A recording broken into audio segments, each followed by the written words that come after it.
Hey guys, this is HTOMario, and I'm going to be showing you a Terran cheese that you want to put your supply depot down at 10 and send your SCV out right away.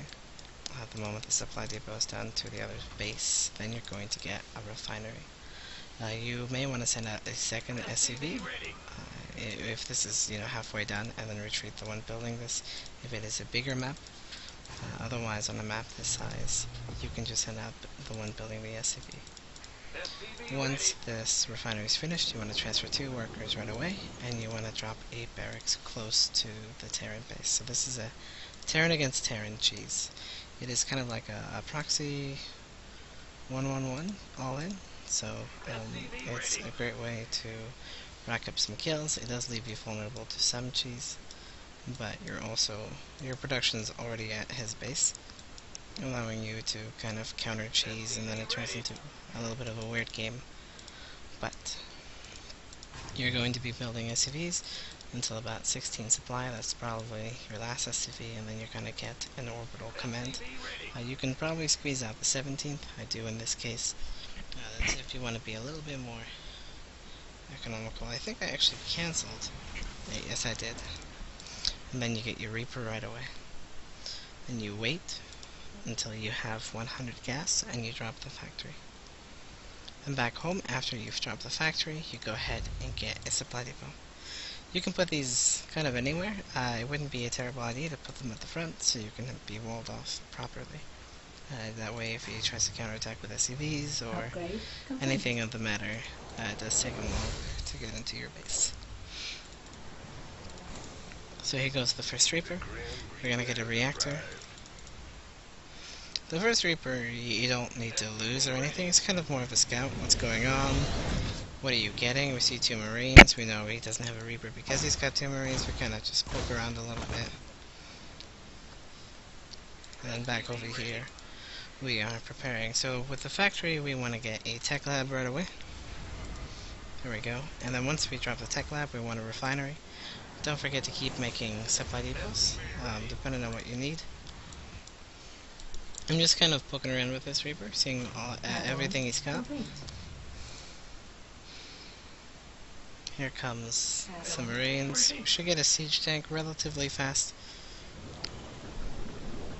We could probably start this refinery before the factory finishes to make sure that we get the siege tank out on time. The Marines are finishing up. We're kind of building a rally so you can't see them from this edge. You know, if he has anything here, we kind of poke up. See that he's getting a reactor. He's got 4 Marines, so from here we know, okay, you know what? We can kind of push up as long as we have 4 Marines of our own, because we'll win the fight because we'll have a Reaper on top of that. So we'll automatically win any engagement unless he has any more units building down here. And while the siege tank is building, we want to get a starport. A starport will make us safe in case he's going for some type of Banshee play. It also helps get a Viking to stop medevacs, helps us get our own medevac, and another 2 Marines. So here at the side, okay, we saw just a few Marines. We could probably push up the ramp. Let's take a look. We peek, still see a few Marines, and from here on we can just siege. Probably not the best spot to siege right now, but we are able to get his supply depots. This should end up blocking him, allowing us to get a little bit more than him. And he is building widow mines in my area. He built a factory here, and he's sending in widow mines one at a time. So if I actually have this walled off with the supply depots, this would not have been an issue. Either way, we are killing his barracks. He's not really able to produce anything out of it. We're killing the Marines here. We let the widow mines kind of continue. We have 2 SCVs on auto repair, so when the widow mine kills one thing, the SCVs will heal up everything else, so we'll only get 1 kill at a time. And the engineering base, so we can get a turret down eventually.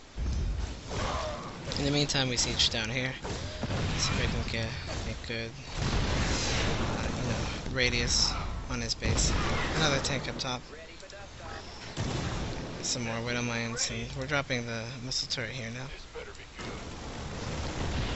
Sieging the tank. We have our medevac with a few Marines. He's coming in for the aggressiveness. We don't want our SCVs surrounded, our armory surrounded by SCVs. So we're just gonna drop on the low ground. And make him lose all of his workers. Our SCVs are also back home attacking the widow mines. Now that they've, we have the missile turret up, we can just kill them. And you can see he has no workers. So this is works in multiple variations. You could even make another barracks instead of a starport to save yourself the gas, get a few more siege tanks, pull the barracks over for division, but it does leave you vulnerable to banshees. So there are a few things you can do. One of the things you should know about this is you will have lots of issues with like Proxy Reaper, Proxy Marauder. They have to be like the Proxy Marauder can be done at a normal. It just has to be close to your base at 12 barracks, 12 supply. They control the barracks, and the Reaper normally has to be around 888 to be really effective against you. Because if he is a Reaper at your base later than that, you'll also have one at his, and you'll be able to get a factory relatively soon because you won't be cutting anything. And if he does do the exact same strategy, it's kind of like a race, in which case Hellions are very dominant. But yeah, I hope you guys enjoyed this cheese, and thanks for watching.